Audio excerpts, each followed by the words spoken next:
近日，国际舆论的焦点再次聚焦在台海地区。随着一系列微妙事件的连续发生，外界普遍感觉到，中国似乎正在悄然调整策略，放低姿态，为即将到来的重大事件争取时间，做好充分准备。知名政治学者金灿荣教授更是直言不讳地预测，台海即将迎来一场狂风暴雨。要深入解读这一事件的来龙去脉，我们首先需要回溯到事件的起点。近年来，台海地区的局势持续紧张，两岸关系面临前所未有的挑战，无论是政治、经济还是军事层面，双方的摩擦和分歧都日益加剧。在这一背景下，中国的放低姿态显然不是一种简单的外交策略，而是基于深思熟虑的决策。中国作为一个负责任的大国，历来主张通过和平方式解决国际争端。然而，面对台海地区的复杂局势，中国不得不采取更加谨慎和务实的态度。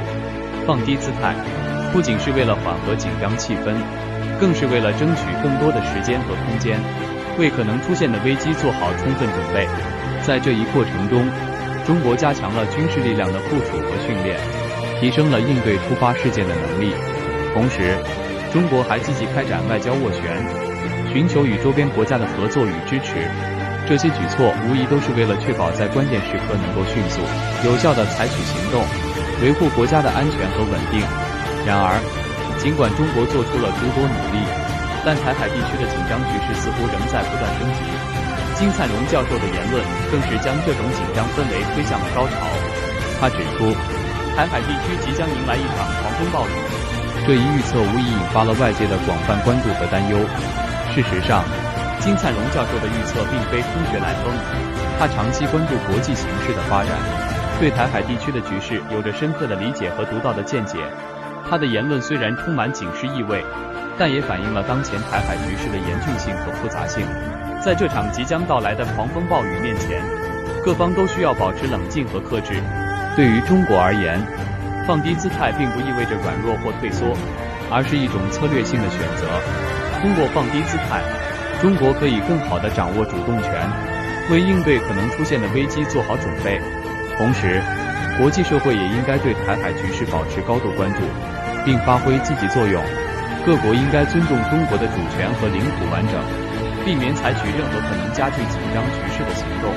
此外，国际社会还应该加强合作与沟通，共同推动两岸关系和平发展，维护地区的和平与稳定。当然，我们也不能忽视台海局势可能带来的潜在风险。在这场狂风暴雨来临之前，我们必须做好充分的准备和应对工作，这包括加强军事力量的建设，提高应对突发事件的能力，加强国际合作等方面的工作。只有这样，我们才能确保在关键时刻能够迅速、有效地采取行动，维护国家的安全和稳定。总之，台海局势的紧张氛围正在不断升级，中国正在放低姿态，争取时间，准备动手。然而，我们也应该看到，解决台海问题并非易事，需要各方共同努力和智慧。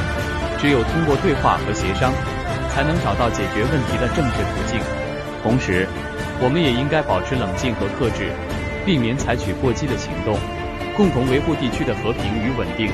在这个关键时刻，每一个决策和行动都至关重要。